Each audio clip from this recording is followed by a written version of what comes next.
Okay, real talk. You've probably typed, "Should I get a cat or a dog?" into Google at 1 a.m. at least once. Maybe you're doing it right now, and every video you find gives you the same tired answer. It depends on your lifestyle. Cool, thanks. Super helpful.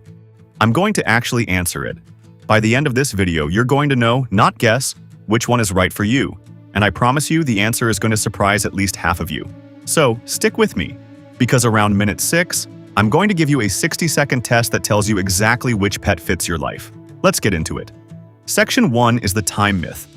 The first myth to bust is that dogs need more time than cats. True, but everyone gets the reason wrong. It's not about walks. It's about loneliness tolerance. A dog is a pack animal. Left alone for 9 hours a day every day? That's not just inconvenient for the dog. That's genuinely rough on them. You'll see it in the chewed furniture, the barking, the pacing. A cat, on the other hand, is descended from a solitary desert hunter. Cats didn't evolve to need constant company. That's not me saying cats don't love you. They do, differently than you think, but they're wired to be okay alone for long stretches. So ask yourself honestly, are you home a lot? Or are you gone 10 hours a day and exhausted when you get back? If you just winced a little, you already know the answer. Section 2 is the money nobody talks about. Second thing, and this is the part every other video skips because it's not cute, is money. Dogs, on average, cost more. Bigger food bills, more frequent vet visits, training classes if you want a well-behaved dog, and things like walkers or daycare if you work full-time. Cats are cheaper day to day. But here's the twist people don't expect. Cat emergency vet bills can hit just as hard, sometimes harder because cats are experts at hiding illness until it's serious. A dog will limp and whine and tell you something's wrong. A cat will suffer in silence until you notice something's off, and by then it might already be an emergency visit. So it's not that dogs are expensive, cats are cheap. It's dogs cost more steadily, cats cost less until they suddenly don't. Keep that in your back pocket. It matters for the test coming up.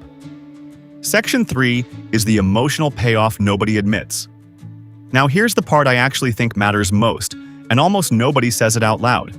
People don't really choose a pet based on logistics. They choose based on what they need emotionally. They just don't say it that way.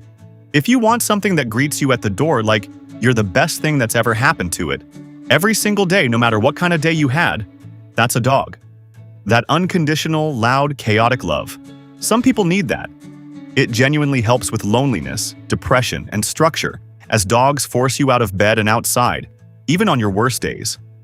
If you want companionship that respects your space, something that curls up next to you on its terms, that feels less like being needed and more like being chosen, that's a cat. There's something almost more flattering about cat affection, because you know it wasn't required. Neither one is better emotionally. They're just built for different people. And if you're not sure which you are, that's completely normal. Most people don't know until they've lived with one. Section 4 is the living situation factor. Here is a quick practical one. Your actual living space. Small apartment, no yard, upstairs unit, thin walls. Cats generally adapt to that with zero issue. Dogs can live in apartments, and plenty do, happily. But it usually means more effort from you. More walks, more mental stimulation indoors, more noise management if your dog tends to bark. If you've got a yard, or you're the type who wants an excuse to get outside every single day, rain or shine, a dog will basically force that lifestyle on you, which honestly, some people need. Section 5 is the 60-second self-test. Alright, I promised you a test. Here it is. Answer these fast, gut reaction, don't overthink it. Are you home most days or gone 8+ hours regularly? Do you want a pet that needs you or one that simply enjoys you? Can you commit to a daily walk, rain or shine, for the next 10 to 15 years? Do you live somewhere with space to run, or a smaller apartment-style space? When you picture coming home to a pet, do you picture chaos and tail wagging at the door, or quiet company curled up somewhere? If you answered mostly toward needs you, home a lot, space to run, chaos and energy, then you're a dog person, even if you've never owned one. If you answered mostly toward independent, gone often, smaller space, quiet companionship, then you are a cat person, no contest. And if you're split right down the middle, I'll tell you the real secret in a second. Section 6 is the answer nobody expects.